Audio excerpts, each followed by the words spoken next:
we Irish are very proud of our successes. And I think it's very appropriate, therefore, that our guest speaker today is someone who embraces fully that philosophy. Martin O'Neill was born in Northern Ireland. He played football with great distinction in England, winning 2 European Cup medals with Nottingham Forest. He won 64 international caps for Northern Ireland. He captained his country in the 1982 World Cup finals. At the end of his playing career, he embarked on the career of football manager and again proved outstandingly successful, winning many personal awards, as well as 2 Football League Cups with Leicester City, 3 Scottish Premier League titles, 3 Scottish Cup victories with Celtic, whom he led to the UEFA Cup final in 2003. As we all know, he has now taken over the reins as manager of Ireland, and in a relatively short time has restored pride and hope to the nation. Please welcome our guest speaker, Martin O'Neill.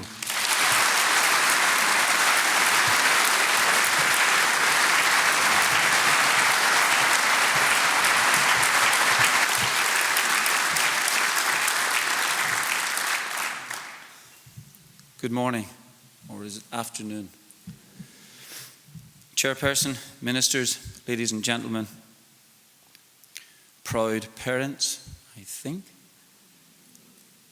and most of all, you students. Congratulations, well done on everything so far. But first of all, I'd like to thank Mr. J.P. McManus for sponsoring the All-Ireland Scholarships. Yes, All-Ireland.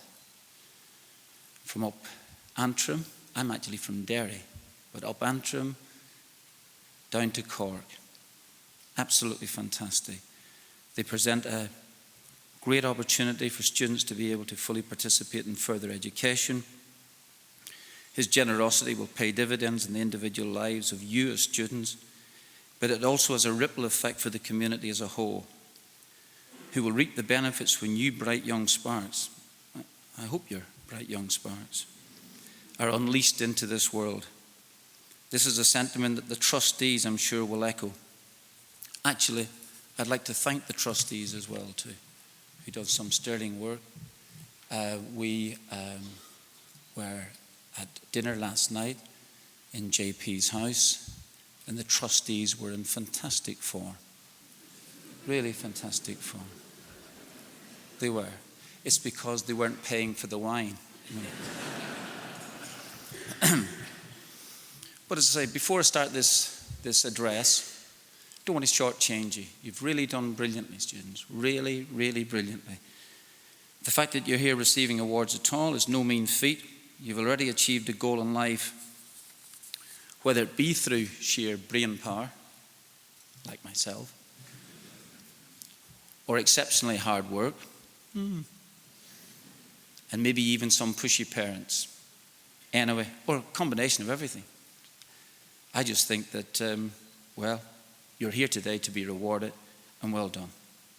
You really deserve it. I just think it's fantastic. I must admit, we had some photographs taken there about 3/4 of an hour ago. The young photographer who may or may not be here at this minute, I hope he's not, because he took 4 young students, 2 young girls, 2 young boys out for myself and JP to have some photographs outside. The girls didn't have any top clothing at that time.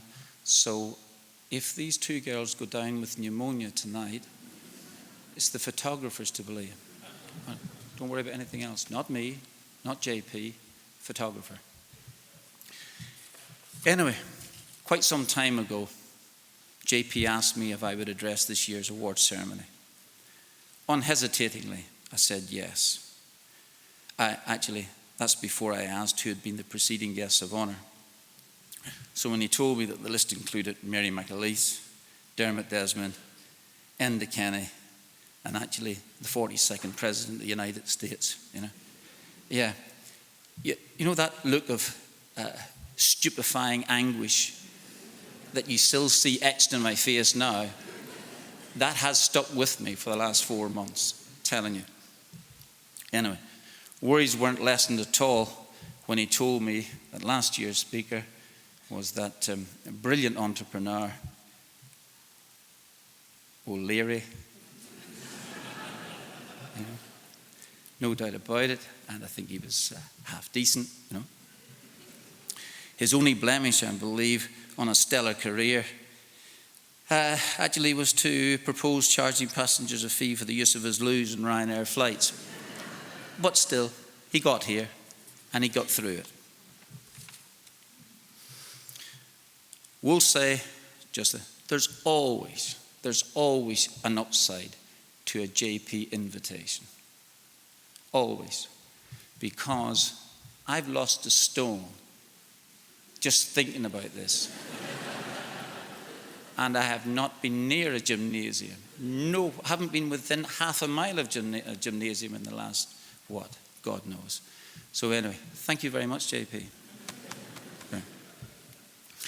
Anyway, I've racked my brains here for what I ought to say to you today. Really have. I tried to imagine what my own 18-year-old self would have wanted to hear this morning. And funnily enough, I recalled a similar event eons ago at my own alma mater, St. Malachy's College. The insightful dean thought to invite an eminent barrister to offer a few words on coming of age and university life to us. I wondered what pearls of wisdom wrapped in cloying sentimentality or basic pragmatic points. I just wondered what he might bring to it. And you know what? I don't remember a word he said. Not a word. You know what? That also might tell you something about youth. That when you're young and people are talking at you, you might not be ready to listen.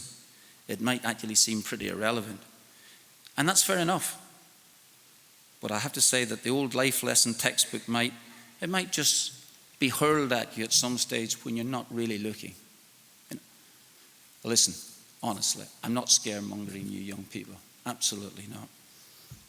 And it's not about drawing contrast between generations either. Back then, I may not have the same social media habits as you, but I still believed I shared the same hopes and aspirations that you have now.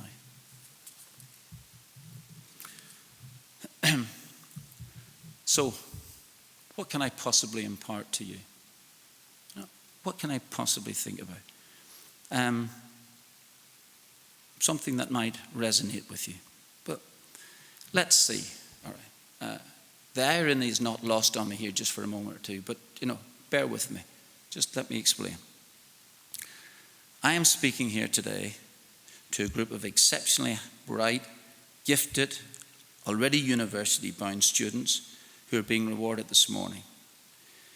You've put yourselves in pole position because you've won the prize to finance your further education. Great. I have actually yet to finish my university degree. It started in October 1971. Gosh, 43 years ago. I went to study at Queen's University. I studied law. Yeah. Anybody here? No, don't go there. No. First year subjects were tort, which I abhorred, contract, jurisprudence, and the English legal system. And what did I think that university life would bring to me? A degree, obviously, something to work for. It would make me feel that I actually had achieved something, a tangible reward. But mainly, I think that sharing experiences with bright and energetic young people who intellectually were probably my superior, at least it would broaden my own limited outlooks. It would help me feel that I was thinking for myself, forming ideas and opinions. I don't know, perhaps maybe you might feel the same way. That's what I thought at the time. But having said this, whether it's really a forerunner for the real world, what I call the real world, I'm not so sure. Maybe you might let me know in a couple of years' time. I just never found that out. Anyway, I must admit, for me, I settled pretty quickly into the student life and the apparent freedom it used to give me, or what I thought it gave me. Laissez-faire approach to tutorials, important 11 o'clock coffee meetings, and table football championships to be won. Man, this was the life. And I had long curly hair in those days. I used to tear it up on the soccer pitch because it was actually very good. Well, I'm talking about first year law society, and those boys weren't that good, And so I kind of stood out, and I was really, yes, I'm going to boast, I was outstanding, really outstanding. And of course, any number of good-looking young girl students, absolutely just willing to discuss Camus' view of existentialism with me at 2:30 in the morning. Yeah, that was the life. That was the life. That's exactly what I wanted.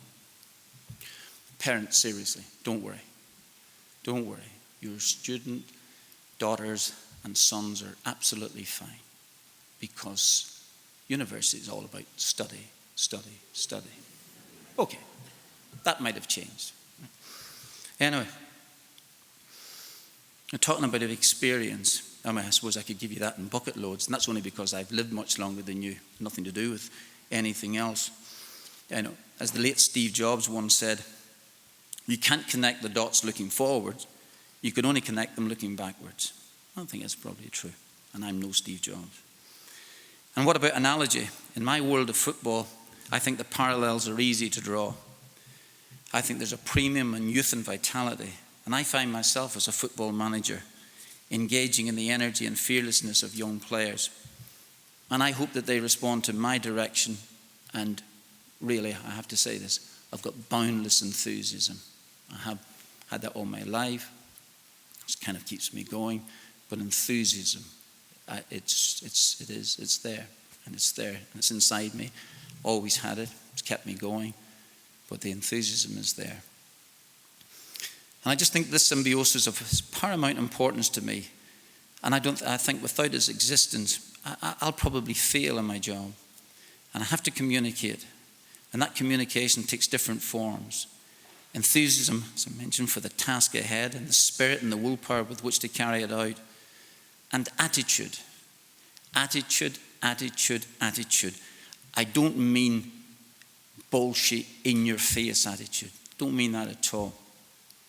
I'm referring to a mindset, positivity, the ability to overcome obstacles that seemed insurmountable not so long before that. And self-belief. Self-belief. Really don't lose it. Don't lose self-belief. Having it in the first place is wonderful. Losing it can happen so easily. And regaining it can be a long and arduous journey, but really rewarding nevertheless. Really is. And big decisions. We all have to make them at some point. So I told you about my aspirational hedonistic university career and how it remains incomplete. Well, the reason that happened is because when I was there, an opportunity to play professional football with Nottingham Forest, I came about. I was playing part-time football at the same time with Distillery, but this opportunity came, and I wanted to grasp it. I wanted to take it. It was one of the biggest decisions of my life, and I had to make it, and I had to make it fast. And so I chose it. I took a chance in the beautiful game and made an about turn, obviously, on my law degree. As a new professional, I was up and running pretty quickly. I had a whirlwind start. Within 4 weeks of being in England, I'd scored a goal in my debut. I'd come on as a sub. And by December time, I'd scored a goal at Old Trafford against Manchester United, and best law in Charlton for the people in the front row who remember it. You don't, out there. Just to score a goal against George Best and Bobby Charlton at Old Trafford was just fantastic, absolutely fantastic. I was living the dream, but it didn't last for long. I lost my way, I lost it quickly. I had an unsympathetic manager, an ailing team, and I found the going very, very tough indeed. And soon that veneer of swaggering self-confidence, and it was a veneer, it disappeared. I think sometimes you can pinpoint seminal moments and you're on the precipice and you scare yourself and you think, can I handle this? Can I ever handle this? And that moment happened to me in front of 40,000 people. I was 19. It was my first proper epiphany, and it wasn't pleasant. The match, Derby County versus Nottingham Forest. Derby, they were soon to become champions that particular year. They were the best team in England at the time, and they were really good. They were too good for us. The game was too fast, the forwards were too quick, defenders too strong, and we got beaten 4-0, and we were absolutely and utterly outclassed. And it just wasn't the result that devastated me. It was more than that. It was the occasion that overwhelmed me. And so much so that I had serious doubts about making the grade. And I thought I was failing. And this was only a few months really into my profession. I thought I was failing. That evening, I thought about my friends at Queen's, the lectures, the tutorials, the coffees, the wee chats, and the other life. And I wanted to know had I made a big mistake. Did I mention the word failure?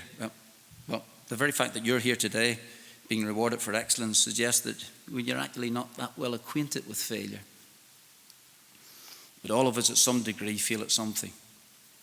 I think it's impossible to go through live your life so cautiously that you fail by default. But this should not blow. And I think here was the thing. I don't think it had anything to do with football. I had to find something from within, something I thought that I possessed, but might never really have existed. And it was self-belief. I didn't turn the corner immediately. I struggled for months after that. At some stage or another, I come through it. And I think it was 8 years later, they call it the Champions League now, but we were there. And on a balmy evening in Madrid, when the final whistle went, and within 15 minutes, we were holding that trophy aloft. It was just the greatest feeling in the world. And I actually felt, possibly for the first time, I'd really come through that. And that little bit of self-belief way back then. I mean, I wasn't thinking about it at that stage, but really deep down, that's what probably kept me going. And it seemed to be worth it. And it was a fantastic evening, which I thought would never last. I thought would last probably forever, I meant to say, really. But anyway, so way back in 1961, President Kennedy, in his inaugural address, and he spoke to the nation of the torch being passed to a new generation. And 50 years on, that generation's you, students. It's you. I just think that the road ahead inevitably have twists and turns. And I think life's difficult. I think it's complicated. And I think it's beyond anyone's total control. But it's also for living. And again, I reiterate, you're an exceptionally talented bunch of individuals. In fact, you've got a head start in most of us. I studied ancient history for A-level. I was engrossed with Pompey, Caesar, and Crassus and the first triumvirate. And there was a philosopher at that time, Lucius Seneca. He arrived in the scene, about 40 years onwards anyway. And he once said, "Don't lose the day in expectation of the night, and the night in fear of the dawn." I wish it hadn't taken me so long to find that out. But what I think he meant was, go for it. And that would be my message. You don't take anything else out of this, and I'm sure you won't. Just go for it. Just go for it. Everything there's for you. Thanks very much.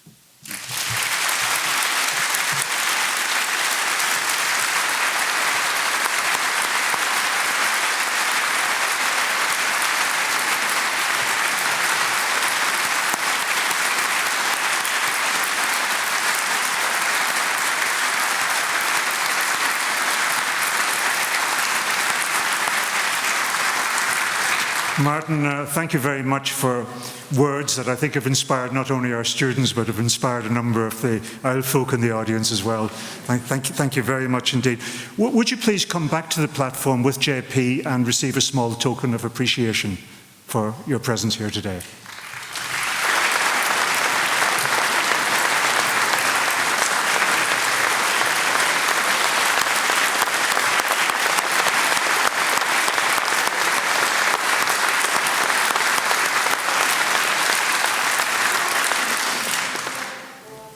Thank you. I hope you're not travelling with hand luggage, eh?